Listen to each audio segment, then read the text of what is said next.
Sobat Metropolitan TV, kembali lagi di segmen Politiking, dan kali ini saya sedang bersama dengan seorang calon wali kota Bogor nih. Beliau sudah gembar-gembor menjadi salah satu calon wali kota Bogor. Kebetulan memang hari-hari ini sudah banyak ya nama-nama yang mulai muncul untuk menggantikan wali kota sekarang gitu. Kita perkenalkan namanya Kang Aji Jaya Bintara. Siap. Selamat datang di Metropolitan TV. Baru pertama kali berarti di sini ya? Iya. Ya, beginilah kondisi apa namanya? Terima kasih. TV. Terima kasih sudah diundang. Boleh mungkin kita hari ini akan ulas lebih dalam tentang Kang Jaya berarti ya? Iya, Jaya. Kang Jaya ini punya beberapa program nih untuk teman-teman Sobat Metropolitan TV tahu, supaya ketika nanti pilkada Kang Jaya memutuskan untuk maju, sudah ada pertimbangan gitu. Boleh sekarang Kang Jaya mungkin di perkenalan lah sama teman-teman Metropolitan TV. Iya.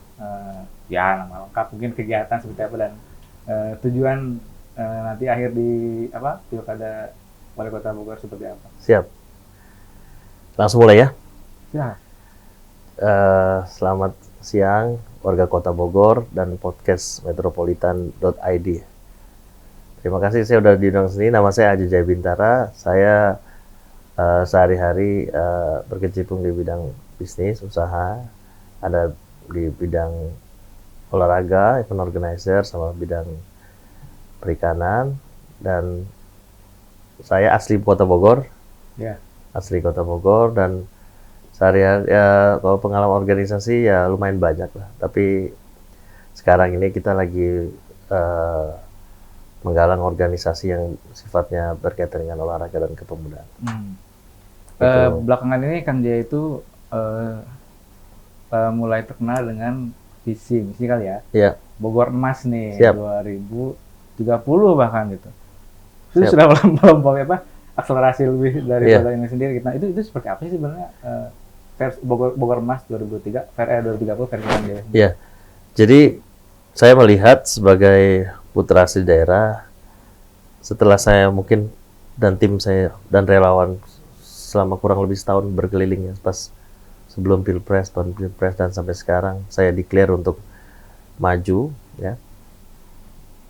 Saya berpendapat bahwa Bogor ini tinggal one step closer to the next levels. Ya, jadi sekarang ini apa yang sudah dilakukan oleh wali kota sebelumnya ini sudah cukup bagus dari sisi pembangunan dan penataan kota. Tinggal mungkin kita melengkapi dari sisi humanistiknya dan dari sisi transformasi dari teknologinya. Jadi saya canangkan visi Bogor Emas 2030 itu adalah saya melihat bahwa kota Bogor nanti akan menjadi kota yang very powerful dan generasinya cerdas dan memiliki satu generasi emas, keemasan. Jadi menuju Indonesia Emas 2045 kotanya harus emas dulu. Jadi kenapa 2030? Sekarang kalau visi itu harus ada jangka waktu. Jadi misalkan 2024, misalkan saya terpilih 2029, nah nggak 1 tahun lagi itu udah kota yang maju lah. Berarti ada apa ya? Ada indikator atau kriteria versi Kang Jaya gitu. Seperti apa sih Bogor Emas ke depan itu? Iya. Indikator pertama itu jelas adalah pertumbuhan dari ekonomi. Indikator pertama jelas. Ekonomi ya? Ya, ekonomi. Karena at the end of the day we have to talk about the economic things gitu ya. Karena di ekonomi itu mengatur seluruh efisiensi dan efektivitas dari suatu pembangunan. Jadi pemerintah yang efektif itu adalah pemerintah yang bisa membangun ekonominya. Campur tangannya nggak terlalu besar, tapi tetap hadir dari kebijakan-kebijakan. Itu yang pertama. Jadi target saya pertumbuhan kota Bogor itu di atas rata-rata. Jadi misalkan let's say nasional itu 7%, ya mungkin kita bisa sama lah. Kalau misalkan nasional 5%, kita mungkin bisa 6%. Itu yang pertama. Yang kedua adalah pertumbuhan dari sisi pemerataan. Nah, ini paling penting. Pemerataan ya. Pemerataan. Ekonomi. Pemerataan ekonomi. Jadi kan setelah kita tumbuh ekonomi, kan pertanyaannya ekonomi itu dinikmati oleh siapa? Ya. Apakah golongan atas atau golongan bawah atau gimana? Kita pemerataan. Jadi konsep pemerataan itu ada di program saya, yaitu Ciptani sama Bogor Smart Generations. Masih Ya nanti saya jelasin 3 program itu, ya kan? Ada 3 program. Jadi pemerataan itu bahwa ekonomi dimiliki oleh semua kalangan. Jadi bukan hanya pengusaha besar, tapi oleh masyarakat melalui UMKM. Dan yang ketiga itu adalah pertumbuhan manusianya. Oke. Bogor Mas. Jadi sekarang saya lihat ya, beberapa fenomena dari kota Bogor, dia hanya berjarak 40 menit dari ibu kota. Ya. Ya, itu pertama. Kedua, kita punya benchmarking terbaik, yaitu ibu kota. Ya. Ketika kita punya benchmarking terbaik, maka harus informasi, harus kerja, harus apa segala macam itu menjadi semakin intens. Saya lihat bahwa ada beberapa warga kota Bogor itu bekerja di Jakarta. Saya nggak tahu precisely jumlahnya berapa. Banyak ya. Sangat banyak pasti kan. Tapi membuktikan bahwa sebenarnya masyarakat kota Bogor itu kompetitif juga kan. Iya. Sebenarnya.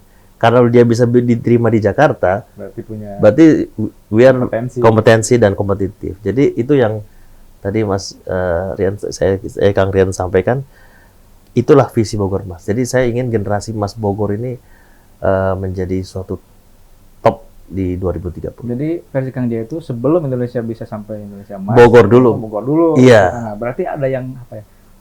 Apa yang sejauh ini sudah dilakukan atau mungkin modal apa sih yang yang dimiliki oleh Kang Jaya saat ini untuk bisa sampai ke sana? Iya. Termasuk tadi mungkin yang program-program yang tadi ya kayak Ciptani, kemudian juga apa Bogor Smart Generation. Iya. Saya juga dengar ada waktu itu kemarin sempat bilang apa yang memproduktifkan RT Ewarung. Iya, mungkin itu bisa dijelasin ke teman-teman. Jadi yang pertama itu adalah modal yang paling kuat itu adalah modal niat awal. Jadi kalau suatu pemimpin, saya belajar organisasi itu dari SMA. Ketika kita suatu memimpin suatu organisasi atau suatu instansi atau suatu perusahaan, yang pertama kali itu adalah niat. Niat dulu ya. Ya, kalau kita punya kapasitas, tapi kita nggak punya niat, itu nggak akan terjadi. Jadi yang modal pertama itu adalah kita berniat untuk membuat Bogor ini menjadi very powerful, dan bukan hanya powerful tapi kota yang mandiri, kota yang maju.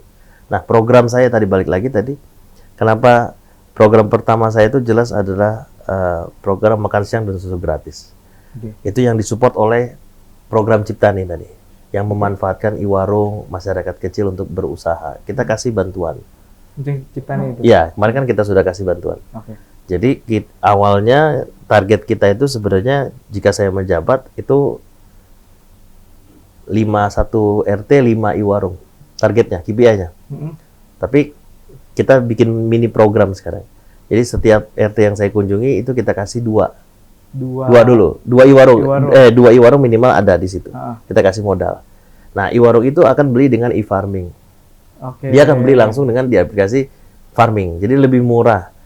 Dia ada cost yang dia hemat di situ. Sistemnya udah dibentuk berarti. Sistemnya sudah kita bentuk. Jadi lagi kita jalani. Kemarin kan sudah launching, udah kita kasih, kita launching. Tapi kita akan lihat nanti 1 bulan efektif apa enggak. Ekonomi masyarakat ini bergerak ya. Ketika ekonomi masyarakat ini sudah bergerak, maka yang tadi saya bilang bahwa kita bisa memacu pertumbuhan ekonomi dan juga memacu pertumbuhan manusianya tadi. Nah itu. Terus yang kedua program yang tadi RT. Jadi di dalam program saya itu adalah saya melibatkan RT sebagai agen transformasi. Oke. Jadi the transformation agent itu sebenarnya di lingkup RT. Paling bawah ya? Paling bawah. Kenapa? Karena mereka itu melihat kondisi sehari-hari masyarakat. Mereka tahu masyarakat ada yang sakit. Misalkan sekarang lagi musim DBD di Kota Bogor, saya lihat itu isunya kan dari RT sebenarnya. Oh, ternyata ada wabah DBD di sini. Berarti harus ada pencegahan, harus ada treatment lah kesehatan. Jadi RT itu sebenarnya kita plot yang kemarin diumumkan itu sebagai duta kerja. Istilahnya duta kerja. Istilahnya duta kerja. Maksudnya duta kerja itu dia bekerja untuk warga, dia bekerja untuk memproduktivitaskan warga. Makanya di situ ada di dalam program namanya program Bogor Smart Generation. Jadi saya ingin generasi Bogor itu menjadi masyarakat yang cerdas lah. Kayak misalkan Mas profesi wartawan. Mas Rian ini, Kang Rian ini bisa compete dengan wartawan-wartawan di Jakarta. Itulah, kalau bisa malah lebih dari yang di Jakarta kan. Nah itu yang saya lihat bahwa ini kita ambil semangat ini. Karena saya bicara ke tim saya di dalam setiap kali belusukan, ini bukan tentang kita, pemerintah, tapi tentang masyarakat. Makanya di dalam semua program saya menjadikan masyarakat itu sebagai subjeknya, bukan objek. Kayak Ciptani kan dia subjek, dia yang jualan. Sejauh ini udah berapa yang dilibatkan berarti? Yang mana? Di RT itu, RT sendiri, RT. RT itu setiap kita titik belusukan sudah Oh sudah. kita Berarti sudah berikan. mulai jalan, Udah mulai organik lah nanti tumbuhnya. Biarkanlah mereka tumbuh secara organik. Nanti setiap bulan kita lihat progresnya. Misalkan dari modal 100 juta dia bisa untung nggak gitu ya? Bisa. Sebenarnya pun dibentuk ya. Sudah maksudnya kita dia beli bentuk. dari mana, Iya dia beli orang dari yang mana beli kita siapa. direct betul. Gitu. Oke. Menarik ya, maksudnya baru nih gitu ada visi dari seorang bakal calon wali kota Bogor yang dari bawah gitu ya, dari level bawah dan ekonomi menengah menengah ke bawah lah gitu, dari memanfaatkan, memproduktifkan RT menjadi agen perubahan itu sendiri. Betul. Gitu.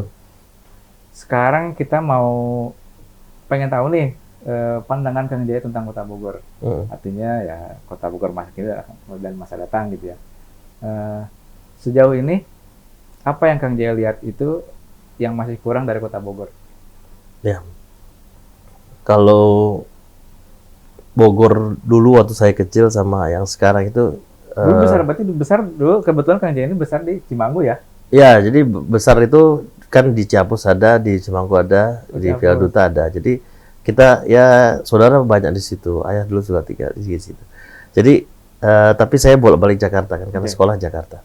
Nah, jadi yang saya lihat di Kota Bogor itu dia ada banyak perubahan lah, terutama dari sisi civil society-nya, dari peradaban masyarakatnya. It's quite different. Kalau dulu mungkin generasi kreatifnya sejarang ya. Kalau sekarang banyak banget generasi kreatifnya Kota Bogor. Saya nongkrong di beberapa kafe itu, saya bilang ini bagus juga, saya bilang generasi Gen Z milenial. Tapi tadi saya cek dengan ketua tim kampanye saya, pertumbuhan Gen Z itu juga luar biasa kan sebenarnya di Kota Bogor ini. Dan saya lihat sebenarnya kita bisa mengambil advantage ya. Kalau saya lihat Bogor masa kini itu kreatif sekali lah. Lumayan kreatif lah untuk diukur karena bisa compete dengan Jakarta. Dan secara distance kan juga sebenarnya Bogor lebih dekat dibandingin Bandung ke Jakarta. Ya, karena kan memang jarak juga ya. Iya. Artinya memang akhirnya kiblatnya tuh kadang nggak ke Bandung, walaupun secara administrasi kita dari Jawa Barat, tapi akhirnya ke Jakarta. Ke Jakarta, betul. Bicara soal nanti tujuan ke F1 lah kita sebut ya gitu. Ini menurut Kang Jaya ini yang sekarang itu, saya waktu itu pernah nanya ya, apa namanya? Ini apa yang akan dibawa gitu? Apakah membawa euforia perubahan atau ya keberlanjutan dari sekarang sudah ada gitu. Ya. Jadi konsep saya sebenarnya kita punya konsep yang namanya transformasi. Transformasi. Ya, jadi kita tidak merubah 100% sesuatu from scratch. Dan kita juga tetap melanjutkan tetapi dengan speed yang berbeda. Oke. Dengan speed yang berbeda. That's the art of transformation sebenarnya. Transformasi ya. Ya, jadi transformasi itu soal trajektorinya, saya lihat Bogor sudah mengarah ke trajektori yang tepat lah. Tapi tinggal kita percepat. Apa yang belum dilakukan, kita lakukan. Apa yang masih kurang dilakukan, kita perbaiki. Nah, tapi yang jadi satu hal adalah sebenarnya no matter bahwa itu adalah transformasi perubahan atau kelanjutan. Sebenarnya itu adalah bagaimana program ataupun patron, kan itu tadi patron lah ya. Patron perubahan atau patron keberlanjutan atau patron transformasi kan. Bagaimana patron ini bisa diterima dengan baik oleh masyarakat dan masyarakat bisa terlibat aktif sebagai subjek bukan objek. Itulah titik poin dari kita. Jadi contoh misalkan seperti program Duta Kerja, kita menjadikan RT itu sebagai subjek, bukan objeknya. Iya. Jadi apapun yang terjadi di lingkungannya, RT itu bisa lapor, bisa tanggulangi secara cepat dan quick response. Sebagai contoh, misalnya ada permasalahan sosial lah di dalam lingkungannya. RT kan kalau secara prosedural dia lapor ke RW. Ya. RW lapor ke lurah. Lurah lapor ke camat. Camat lapor ke wali kota. Saya akan sediakan jalur itu untuk mereka komunikasi. Langsung nih. Jalur prosedural. Ya kan? Tetapi pertanyaannya, kita harus kasih KPI. Ya. Supaya quick response kan. Kalau misalkan udah dilaporin, Tapi seminggu, 2 minggu belum ditindaklanjuti, belum ada respon. Nah, saya kasih tahu wali terobosan, RT itu bisa lapor langsung ke wali kota melalui tim yang ada di kantor wali kota. Karena ada beberapa isu yang harus bisa cepat tanggap. Soalnya isu tawuran misalkan. Ya. Saya sangat concern terhadap isu tawuran di Kota Bogor. Sebagai orang Kota Bogor, orang Bogor istilahnya itu, karena ayah saya dari sini, saya merasa isu itu mengugah ini saya batin saya. Karena isu tawuran itu sebenarnya bukan hanya soal isu perkelahian antar pelajar sebenarnya. Itu sebenarnya isu yang jauh lebih luas, beyond. Bisa di situ ada isu sosial, isu misalkan kesenjangan, isu misalkan karakter, pendidikan karakter dari si generasi milenial ini. Dan yang ketiga mungkin isu pekerjaan lah ya. Ya mungkin ya, saya minta kan ada beberapa isu yang bisa kita ambil. Jadi maksud saya tawuran itu jangan dilihat dari dia tawuran ada korban. Nah, dan itu harus direspon cepat. Nggak bisa kita tawuran itu kita biarkan terus kita perbaiki fasilitas kesehatan, nggak ada gunanya. Kalau dia udah di rumah sakit, itu kita udah sebagai pemerintah sudah gagal. Nah, bicara nanti setelah itu bicara kursi wali kota, berarti kan nanti ada hubungan langsung dengan pemerintah nih, tata kelola pemerintahan. Ya. Gitu. Nah, Kang Jaya melihatnya pemerintah Kota Bogor sekarang itu seperti apa sih? Adakah hal-hal yang harus dirubah gitu? Ya, jadi memang saya walaupun kapasitas saya sebagai pengusaha, saya ada banyak interaksi dengan birokrasi lah. Jadi saya juga pernah ditunjuk sebagai ketua tim di intelijen itu kan di kementerian lah. Jadi saya tahu sedikit banyak birokrasi udah puluhan tahun lah. Bagaimana how it works, bagaimana bekerja. Jadi memang fokusnya itu sebenarnya adalah bagaimana melakukan pelayanan.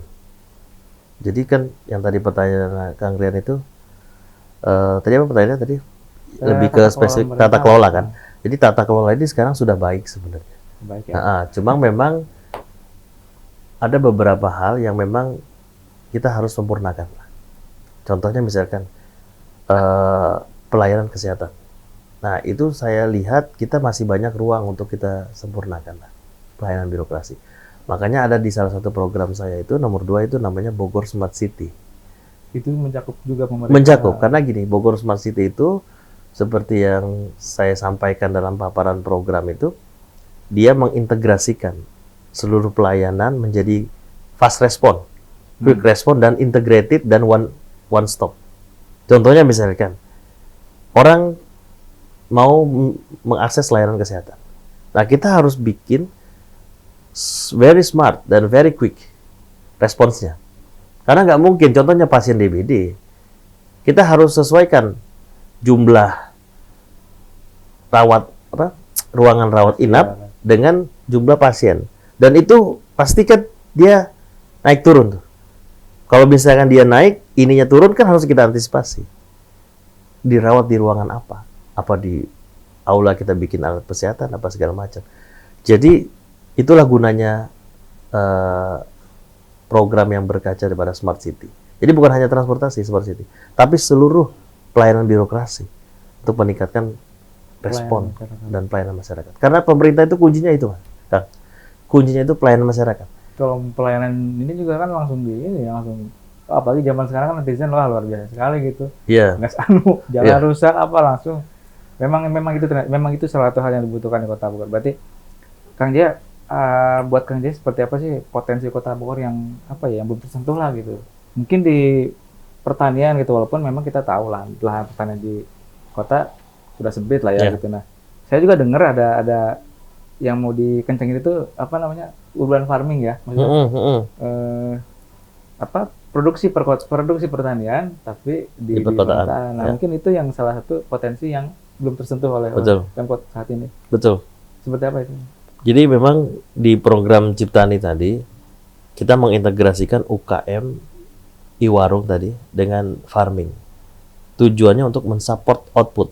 Nah, outputnya itu kan bisa support makan siang susu gratis, bisa juga output yang lainnya. Nah, pertanyaannya sekarang di back end ya, di hulunya kan. Pertanyaannya lahan Kota Bogor ini sangat sempit. Ya. Hanya ada beberapa lah yang bisa potensi. Kita bisa pakai metode 2. Pertama itu adalah joint farming. Joint farming. Jadi maksudnya tuh gini. orang Kota Bogor kalau mau bikin lahan, dia harus kerjasama dengan yang di kabupaten misalkan. Itu joint dia. Iya. Betul, itu joint farming. Jadi dia nggak punya lahan, tapi dia bisa nanam. Sehingga tapi outputnya kan dikirim ke Kota Bogor kan, outputnya di situ. Kedua, atau yang urban farming yang yang Jepang biasa lakukan. Jadi, tapi kalau urban farming pun misalkan tidak efektif atau tidak efisien secara struktur biaya, kita bisa manfaatkan joint farming tadi. Sehingga si farming ini bisa produktif, nilai tambah. Karena kita at the end of the day we talk about the value added kan sebenarnya, nilai tambah dari suatu kota. Karena dari nilai tambah yang dikumpulkan itulah jadi nilai tambah ekonomi kota secara keseluruhan. Itu yang belum tersentuh ya sebenarnya ya. Maksudnya kadang kita kalau misalnya saat inilah kita ketika kekurangan pangan, pasti pemerintah itu salah satu klaimnya adalah kita kekurangan kiriman dari daerah lain pasokan. Gitu kan. Mungkin ya yang betul. Bilang itu nanti akan mencoba untuk ditutup lah gitu ya. Betul. Ya, siap. Itu yang kita tutup. Siap. Nah, kita ke segmen yang paling menarik nih. Tentang alasan Kang Jaya maju di Pilkada 2024 nih. Pertama mungkin kapan sih keinginan itu muncul gitu? Wah, kayaknya saya harus jadi wali kota Bogor nih gitu di 2024. Kapan tuh mulai apa ya? Wah, saya kayaknya harus maju deh gitu. Iya. Jadi memang agak debatable itu ya. Antara situasi dan kondisi itu kan dengan kondisi batin itu beda, Pak. Ya karena kan sebenarnya latar belakangnya kita tahu pengusaha. Ya. Terus saya tahu juga beberapa Kang Jaya itu aktif di Liga Bola Nusantara ya. Prabowo lah. Ya Prabowo gitu. Nah, bukan orang yang memang pengusaha, tapi dia juga sudah paham betul gitu soal pemerintahan gitu. Makanya oh ya gitu. Buat mungkin kapan itu keinginan itu bisa muncul gitu? Iya. Memang kalau untuk disuruh jawab Kang Rian, saya belum tahu persis lah kapan itu titiknya tiba-tiba memutuskan. Namun yang saya sama tim saya suka diskusi itu adalah tujuan kita itu adalah niat baik membangun kota. Jadi sebenarnya kalau niat untuk menjadi pelayan publik itu sudah dari sebelum-sebelumnya. Cuma timingnya kan, tadi kan misalnya timingnya. Nah, timingnya itu kenapa tahun ini? Karena memang berbagai kondisi lah yang membuat kita harus turun ke sini untuk menawarkan kepada masyarakat. Dan kan pada saat kita menawarkan program, belum tentu is not take it for granted lah. Belum tentu masyarakat kan suka dengan program kita. Bisa aja orang bilang, oh ini aja janji surga misalkan kan seperti itu. Tapi kita coba buktikan. Dengan membentuk mini program. Mini program pembedaannya di situ. Mini program jalan, masyarakat suka nggak? Baik lagi kayak tadi. Jadi subjek. Ya udah masyarakat kasih ke kita feedback. Ya untuk mereka lagi. Jadi sebenarnya timing ini yang saya sampaikan yang tadi Kang Rian tanya, saya rasa ini sudah waktunya lah. Sudah waktunya untuk ya saya bisa berbuat lebih luas ke kota yang ya memang kota asal kita gitu. Itu aja. Ada sosok nggak sih yang mendorong Kang Jaya untuk maju di Pilkada Wali Kota Bogor? Tidak, saya tuh bukannya saya berprinsip ya, saya punya prinsip, walaupun saya punya kedekatan dengan siapapun, dengan level apapun, saya punya prinsip bahwa di dalam memutuskan sesuatu kita harus independen. Sendiri? Iya, jadi kalau misalnya punya niat baik, sendiri dulu. Karena saya bukannya orang yang suka istilahnya tuh apa ya, mendompleng sesuatu lah, atau minta endorse ke siapapun. Masalah nanti di dalam mendapat dukungan itu urusan lain. Ketika sudah. Tapi kalau soal ini saya maju ke sini karena diperintah seseorang, ini saya maju ke sini karena saya punya backup endorse seseorang, saya nggak seperti prinsip saya nggak seperti itu. Pokoknya kita maju berdasarkan konsep kita, berdasarkan niat baik kita aja. Itu aja. Dan program untuk masyarakat. Selebihnya masyarakat yang memilih. Kalau sekarang semuanya bagus semua, kayak tadi Ciptani sudah kita laksanakan, Duta Kerja kita laksanakan. Besok kita bikin bola terbesar loh. Di Kota Bogor, ya kan? Terlaksana. Besok baru ada apa lagi? Kalau masyarakat suka, ya siapapun mendukung, Mas.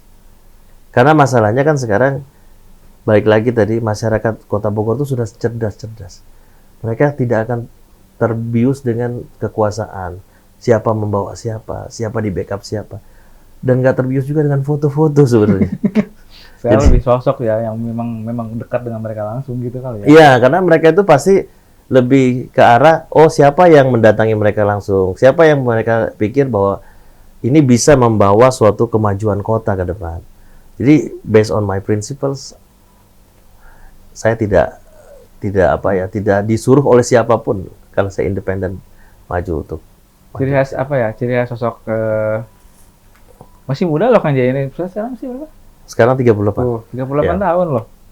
Maksudnya ada lagi calon wali kota Bogor yang secara usia itu masih muda gitu. Nah, bicara bicara pilkada berarti kan pilihannya cuma dua ya Kang ya, antara maju perseorangan independen atau dengan parpol. Itu mungkin sudah cerita apa sudah ada perahu nih gitu. Yang pernah saya tanya itu kan betul.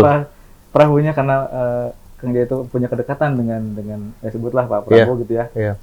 Apakah ke partainya Pak Prabowo atau memang sudah ada komunikasi dengan partai lain atau mungkin punya keinginan untuk perseorangan? Memang pertanyaan itu sering kali ditanyakan lah, bukan hanya sama wartawan lah, sama semua kalangan. Tapi saya balik lagi tadi poin yang tadi saya sampaikan bahwa prioritas saya tetap maju lewat partai politik. Parpol ya? Ya, karena memang undang-undang itu memang mewajibkan partai politik yang mengusung calon dan bakal calon. Dan secara historis dari media rekan-rekan media tahu lah, maksudnya dari secara profiling lah ya. Tapi it's not take it for granted lagi saya bilang tadi. Jadi suatu rekomendasi itu tidak berjalan satu arah. Artinya tetap harus ada kerja-kerja politik, kerja-kerja di masyarakat, program-program yang kita tawarkan, masyarakat suka apa enggak? Balik lagi tadi, popularitasnya bagaimana? Masyarakat suka enggak? Masyarakat percaya enggak sama kita? Kalau semua masyarakat Kota Bogor hampir percaya dengan program yang kita jalankan, itu rekomendasi mungkin tinggal tunggu waktu aja, istilahnya seperti itu. Cuma saya nggak mau mengedepankan kepentingan transaksional dan yang tadi saya bilang bahwa memang prioritas dari partai politik, tetapi kita tidak setransaksional itulah. Istilahnya seperti itu. Masih menunggu masih menunggu dinamika terjadi gitu masih. Betul, tapi memang kerja-kerja politik tetap dilakukan ke masyarakat, sosialisasi, pengumpulan dukungan lewat KTP, bahkan di beberapa titik itu masyarakat sudah mau pasang baliho saya sendiri dengan biaya sendiri. Jadi maksud saya itulah kerja-kerja politik yang relawan-relawan saya sudah sampaikan. Tapi saya bilang nanti dulu saya bilang karena masalahnya kita harus firm dulu masalah program-program tadi. Jadi keinginan dari masyarakat tuh sudah ada. Jadi saya dengan tim saya kalau kemana-mana mereka yang bikin sendiri. Bahkan di beberapa RT mereka sediakan rumah, dinamakan rumah jaya gitu. Minta di branding sama kita. Oke, saya branding. Jadi artinya pasti masyarakat akan menjadi penentu lah. Apakah lewat partai politik atau lewat independen, tapi prioritas memang partai politik dan komunikasi sangat cair. Nah itu komunikasinya seperti apa? Sangat cair. Hanya satu, dua, atau mungkin hampir semua gitu partai dijaga? Ya, jadi intinya gini, kita itu merangkul semua kalangan lah. Mari kita tinggalkan dikotomi pilpres yang kemarin, karena pilkada itu is another things lah. Jadi different things lah, very different. Karena kan masalahnya masyarakat itu kan jangan sampai kita terpolarisasi dengan yang tadi 01, 02, 03. Jangan sampai kita terpolarisasi. Jadi spirit saya itu adalah membangun. Bahkan di dalam tim saya itu ada yang kemarin bekas tim sesnya 01. Ada yang bekas tim sesnya 03. Sedangkan saya sendiri 02. Jadi kita nggak bisa menafikan bahwa memang ada segregasi, ada perbedaan pilihan terkotak-kotak tadi di pilpres, tapi itu jangan dibawa ke daerah itu loh. Artinya saya bebas bisa merangkul siapapun, saya akan berkomunikasi dengan siapapun. Berarti nggak tahu boleh sebut ya maksudnya spill atau parpol apa yang kira-kira sudah mulai merapat? Gerindra kayaknya ya? Saya sudah komunikasi dengan beberapa partai, mau dari koalisi yang perubahan maupun koalisi Indonesia Maju, tapi pertanyaannya belum bisa saya buka. Iya, masih sangat cair karena dinamikanya kan masih sangat cair. Tergantung pada kerja-kerja politik tadi. Bulan apa ya? Mei ya itu ya pendaftaran itu. Kalau nggak salah Mei kan, berarti sampai ada 3 bulan nanti ya. Sorry. 2 bulan lah ya untuk menentukan nanti kira-kira akan berlabuh di mana. Tapi kalau misalnya di Gerindra kan bukannya sudah ada, kemarin sudah ada ya anggota DPRD yang mendeklarasikan diri gitu. Ya, itu kan DBC ya. Jadi itu kan segala keputusan kan ada di pusat juga. Jadi pusat punya wewenang tertentu. Tapi lebih persen kemana nih Kang Dia? Maksudnya apa ya? Saya masih penasaran gitu. Oke lah gitu. Maksudnya dinamikanya masih cair. Kemudian Kang Dia masih melakukan komunikasi dengan semua partai bahkan dengan berkoalisi 02 gitu. Tapi apa ya? Maksudnya seberapa kuat partai yang ada di Kang Jaya itu dibandingkan yang lain sendiri? Kalau prioritas, memang saya prioritas dari partai ya Pak Prabowo lah, partai Gerindra. Kalau memang saya kalau ditanya ya, at the heart of my heart gitu ya. Karena salah satu program saya yang saya sudah lakukan, mini program tadi yang makan siang dan susu gratis. Connect dengan program beliau. Karena saya bilang bahwa it's applicable, ini bisa. Nah makanya, dan saya beranggapan bahwa apa yang menjadi cita-cita bangsa itu, cita-cita nasional itu harus diteruskan di tingkat daerah. Jadi kalau memang ditanya preferensi, ya memang saya lebih baik preferensi dengan partainya Pak Prabowo. Karena memang saya merasa ada kesamaan, visi misi, program, dan lain-lain dengan yang di pusat tadi, yang kepemimpinan pusat. Itu. Tapi kita akan lihat dinamikanya. Karena saya paham bahwa Pak Prabowo sendiri sebagai pribadi, beliau pasti menempatkan kader-kader terbaiknya untuk memenangkan pilkada. Berarti masih ada kemungkinan juga untuk partai lain, bahkan untuk independen pun masih bisa. Jadi semua jalan, makanya di dalam politik itu sangat cair, Mas. Jadi kadang-kadang keputusan ditentukan di detik terakhir. Jadi dan kita nggak perlu baper lah, artinya kita tetap kerja aja, usaha, kerja, bikin sesuatu yang bagus, inovasi, dan lain-lain. Oke. Cukup menarik gitu, cukup bahwa kita sekarang punya calon pemimpin muda di Kota Bogor. Segmen terakhir ini mungkin kuis ya. Kuis ini kita biasanya ini jawab cepat, ya. Oke, siap. Nanti saya akan ajukan pertanyaan. Oh, susah juga nggak? Enggak lah. Enggak, ya? Ini bisa dibaca juga boleh. Nanti saya bacain, nanti Kang Jaya mungkin bisa jawab cepat. Siap. Kuis. Segmen kuis ya ini ya. 1. Sebutkan 3 kata untuk Bogor zaman dulu. Hujan, bersih, sejuk. Oke. 2. Sebutkan 3 kata tentang Bogor sekarang. Kreatif, mandiri, inovatif. Oke. Nomor 3. Apa yang bikin Kang Jaya kangen dengan Kota Bogor? Hujan, talas, sama soto mie. Soto mie ya, oke, makanan ya. Terakhir, keempat, sebutkan 3 kata tentang Kang Jaya. Muda, cerdas, visioner. Oke. Terakhir nih, 3 hal atau sikap yang Kang Jaya benci. Apa ya? Malas, korupsi, lambat. Oke. Yep. Tepuk tangan buat calon wali kota kita. Tadi yang menarik, hampir nyebutin lebih dari 2 kali ya hujan gitu. Emang senang banget sama hujan di Kota Bogor? Iya, kalau hujan kan enak ya kan. Enak, hujan enak kok, Kang Rian. Hujan di Kota Bogor itu menjadi identik ya? Identik. Itu yang bikin kangen dan... bikin kangen. Oke. Kadang kalau nggak hujan nggak enak ya, Pak. Kalau panas malah... Bogor kan cari pasti ini kan. Pasti hujan. Tapi itu yang dicari kan. Itu yang dicari, hujan. Hujan-hujan makan soto Bogor berarti. Enak banget. Lagi puasa lagi. Oke, teman-teman Metropolitan, menarik ya kita chat bareng sama Kang Jaya, Kang Aji Jaya Bintara, bakal calon wali kota Bogor tahun 2024 di pilkada 2024 nanti. tadi belum cerita soal program lah ya gitu. Nanti bisa mungkin nanti teman-teman bisa ketemu di wilayah dengan timnya Kang Jaya juga gitu. Nah, mudah-mudahan ini mencerahkan buat teman-teman yang ingin tahu siapa Kang Jaya. Mudah-mudahan nanti kita bisa ngobrol lagi lah ketika nanti misalnya Kang Jaya sudah mulai punya perahu atau Iya. punya kendaraan, nanti kita bisa lebih lanjut lagi. Siap. Oke, cukup untuk politik yang hari ini. Sampai jumpa teman-teman. Sehat selalu. Sampai jumpa lagi.